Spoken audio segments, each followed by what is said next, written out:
इस वक्त की बड़ी खबर भोजपुरी सुपरस्टार पवन सिंह से जुड़ी निकलकर सामने आई है, जहां पर पवन सिंह एक बार फिर से राजनीतिक तौर पर सक्रिय नजर आ रहे हैं। विधानसभा चुनाव भी लड़ेंगे, जहां पिछली बार लोकसभा चुनाव में बीजेपी ने पवन सिंह को टिकट दिया और उसके बाद टिकट वापस भी ले ली। पवन सिंह काराकाट लोकसभा क्षेत्र से निर्दलीय चुनाव लड़े, बीजेपी का खेल बिगाड़ते नजर आए, जहां पर काराकाट में दूसरे नंबर पर पवन सिंह रहे और एनडीए के कैंडिडेट उपेंद्र कुशवाहा तीसरे नंबर पर रहे। हालांकि पवन सिंह जीत नहीं पाए चुनाव, लेकिन बीजेपी का खेल जरूर बिगाड़ते नजर आए, एनडीए का खेल उन्होंने बिगाड़ा। लेकिन एक बार फिर से पवन सिंह की खूब चर्चा हो रही है। चर्चा इस वजह से हो रही है क्योंकि पवन सिंह जनसुराज ज्वाइन करने वाले हैं, यानी कि वो जनसुराज में शामिल होंगे और विधानसभा चुनाव भी लड़ेंगे। इस मुद्दे पर हम आज बातचीत करेंगे। वरिष्ठ सहयोगी विवेकानंद जी जुड़े। विवेकानंद जी, पवन सिंह वैसे तो भोजपुरी के बड़े सुपरस्टार हैं, हर जगह उन्हें जाना जाता है, लेकिन राजनीतिक तौर पर वो पिछली बार सक्रिय हुए लोकसभा चुनाव के दौरान। लेकिन अब जो रणनीति तैयार कर रहे हैं पवन सिंह या जनसुराज में जब शामिल हो रहे हैं, तो इनको लेकर खूब चर्चा है। और जनसुराज में जब शामिल होंगे तो आगे क्या कुछ हो सकता है बिहार की सियासत में? विधानसभा चुनाव में 3 महीने का समय है। 3 महीने के बाद चुनावी बिगुल बज जाएगा। तो इन सब के बीच हर पार्टी अपनी तैयारी कर रही है। जनसुराज पार्टी भी तैयारी कर रही है। प्रशांत किशोर हर जिला मुख्यालय में जा रहे हैं, हर जगह जाकर के माहौल बनाने की कोशिश कर रहे हैं, अपनी पकड़ को मजबूत बनाने की जुगत में लगे हुए हैं। इसी कड़ी में वैसे नेताओं, वैसे कलाकारों को दल में शामिल कराने की कोशिश, उनको साथ लाने की कोशिश की जा रही है। और इसी कड़ी में कई नेताओं को, कई कलाकारों को उन्होंने, जो सामाजिक कार्यकर्ता हैं, उनको साथ भी लिया है। और इसी बीच जो बड़ी खबर है कि बड़े कलाकार हैं भोजपुरी के पवन सिंह, वे उनकी नज़दीकी प्रशांत किशोर से हुई है। और तस्वीर इसकी गवाही भी दे रही है।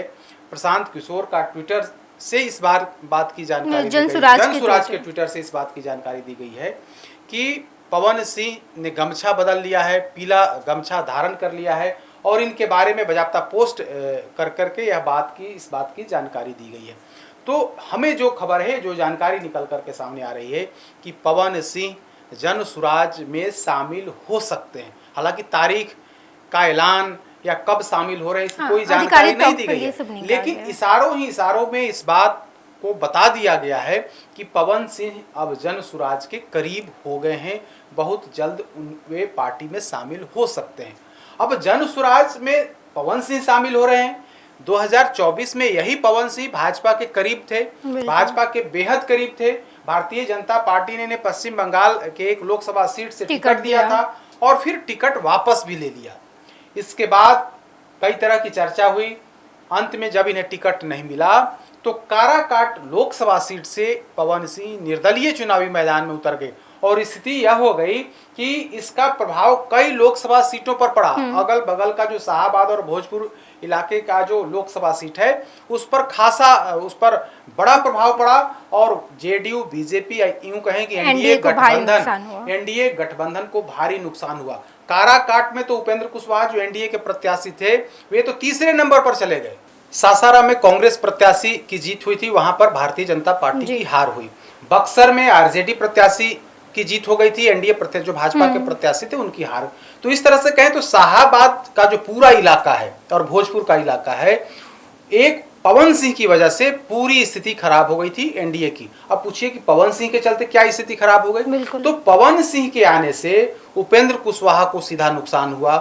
तो पवन सिंह के बारे में कहा गया कि भारतीय जनता पार्टी ने अपरोक्ष तौर पर, मतलब पर्दे के पीछे से पवन सिंह को आगे किया है। बिहार बीजेपी के 2-3 ऐसे नेता हैं जिन्होंने पवन सिंह को हवा दे करके टाइट किया और उन्हें काराकाट के लोकसभा रण में उतार दिया। अगर बीजेपी चाहती तो पवन सिंह मतलब नामांकन वापस ले सकते थे, मैदान छोड़ सकते थे, लेकिन बीजेपी नहीं चाह रही थी कि पवन सिंह मैदान से हटे।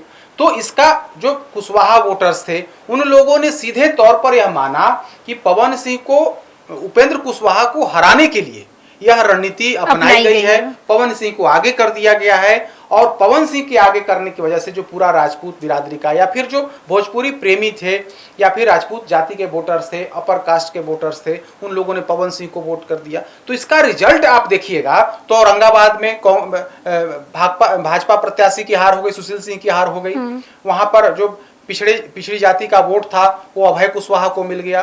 बक्सर में भारतीय जनता पार्टी के प्रत्याशी को लोगों में पिछड़ी जो कुशवाहा जाति के लोग थे उन लोगों ने वोट नहीं किया।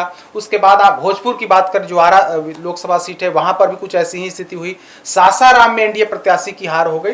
तो एक पवन सिंह के चलते पूरा जो समीकरण है शाहाबाद का वो समीकरण बिगड़ गया था और एनडीए को भारी नुकसान हुआ था। हालांकि उसके बाद पवन सिंह और भाजपा के रिश्तों में मतलब दूरी बढ़ती गई और अब जो खबर जिस पर हम लोग चर्चा कर रहे हैं कि पवन सिंह अब जन सुराजी बनने वाले हैं, जन सुराज का पीला गमछा अब उन्होंने कंधे पर ले लिया है, तो खबर है कि पवन सिंह पार्टी में शामिल होंगे, जन सुराज में शामिल होंगे। वे चुनाव लड़ेंगे नहीं लड़ेंगे यह क्लियर नहीं है, लेकिन इतना क्लियर है या इस बात की जानकारी आ रही है कि वे प्रशांत किशोर के नजदीक हो गए हैं।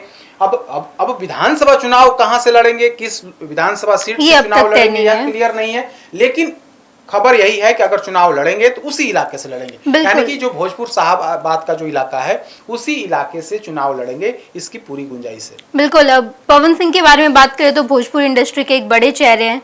जितने भोजपुरी प्रेमी हैं वो पवन सिंह को बहुत मानते हैं, लेकिन अभी जो खूब चर्चा हो रही है कि पवन सिंह के साथ साथ मनीष कश्यप यूट्यूबर जिनकी बात खूब हो रही है, मंगल पांडे प्रकरण से वो काफी ज्यादा इन दिनों चर्चा में है, इनकी और पवन सिंह की मुलाकात हुई। तस्वीर पवन सिंह और मनीष कश्यप ने साझा रूप से इंस्टाग्राम पर अपने सोशल मीडिया पर साझा किया है, जहां पर पवन सिंह की माता दोनों को आशीर्वाद देती नजर आई। ये तमाम चीजें सोशल मीडिया से ही सामने आई है। दूसरी बात करें तो पवन सिंह जो लगातार झंडा का उन्होंने अपना प्रोफाइल फोटो लगाया था, प्रोफाइल फोटो हटा लिया। पवन सिंह को लेकर यह भी कहा गया कि ठीक है, पवन सिंह को भाजपा ने टिकट दिया फिर वापस ले लिया, लेकिन अभी भी पवन सिंह और भाजपा एक दूसरे के करीब है, एक दूसरे के ऊपर बहुत ज्यादा नहीं बोलते नजर आए हैं। ये तमाम चीजें सोशल मीडिया से सामने आई है और अब ये कहा जा रहा है कि पवन सिंह चुनाव लड़ेंगे तो कहीं ना कहीं बीजेपी को बड़ी टक्कर देंगे। देखिए, नुकसान अगर लोकसभा चुनाव में जैसा कि हमने बताया किस तरह से एनडीए को नुकसान हुआ था, तो पवन सिंह भोजपुरी के बड़े कलाकार हैं, बिहार से रहने वाले हैं और बड़ी लोकप्रियता है, ग्रामीण क्षेत्रों में इनकी बहुत ज्यादा लोकप्रियता है। तो निश्चित तौर पर अगर प्रशांत किशोर की पार्टी जन सुराज में शामिल होते हैं तो निश्चित तौर पर नुकसान तो होगा, नुकसान एनडीए का होगा, बीजेपी का होगा, इससे इनकार नहीं किया सकता है। क्योंकि हमने पहले ही बताया कि जिस तरह से लोकसभा चुनाव में जिस कदर का नुकसान हुआ, बीजेपी नहीं समझ रही थी कि इस तरह से नुकसान हमको इस इलाके में उठाना पड़ सकता है। अब विधानसभा चुनाव में कितना असर होगा, कितना कारगर हो पाएंगे, प्रशांत किशोर को जन सुराज को कितना लाभ हो पाएगा इनके शामिल होने से, यह तो भविष्य के गर्त में है। लेकिन निश्चित तौर पर प्रशांत किशोर जिस तरह के लक्ष्य को साधने में लगे हुए हैं उसमें पवन सिंह एक बड़ी कड़ी का काम जरूर करेंगे। बिल्कुल, बहुत बहुत धन्यवाद विवेकानंद जी। हम लगातार बिहार की सियासत पर बातचीत कर रहे हैं। चुनाव नजदीक है, 2 से 3 महीने का वक्त रह गया है और इसी बीच बिहार की सियासत में कई बड़े बदलाव होंगे और सब कुछ हम आपको बताएंगे। आप देखते रहिएगा first Bihar Jharkhand. Panorama group, जो सोचता है वो करता है, आपके अपने सपनों का आशियाना। ये लो, मुंह मीठा करो, आज मैंने अपना जॉब छोड़ दिया, अब हम पूर्णिया वापस जाएंगे। जॉब छोड़ दिया है? मतलब ये घर कैसे चलेगा, हम करेंगे क्या और माँ बाबूजी क्या बोलेंगे? इसलिए मैं एक और मिठाई का डब्बा लाया, अपने बिजनेस के लिए लोन अप्रूव हो गया। अरे लोन अप्रूव हो गया वो तो ठीक है, लेकिन पूर्णिया में हम रहेंगे कहाँ? अपना घर भी तो नहीं है वहाँ। इसलिए तो एक और मिठाई का डब्बा अलग से लाया हूँ, हमने पूर्णिया में घर ले लिया है, पूर्णिया के ई होम्स पैनोरमा में। पूर्णिया में पैनोरमा ग्रुप लेकर आए हैं ई होम्स पैनोरमा, बड़ा घर, आलीशान जिंदगी और अत्याधुनिक सुविधाओं के संग। अरे अब क्यों मुंह मीठा करवा रही हो? क्योंकि हम घर वापसी जो कर रहे हैं। घर वापसी की खुशी पूर्णिया में ई होम्स पैनोरमा के संग। E Homes Panorama, luxurious lifestyle redefined.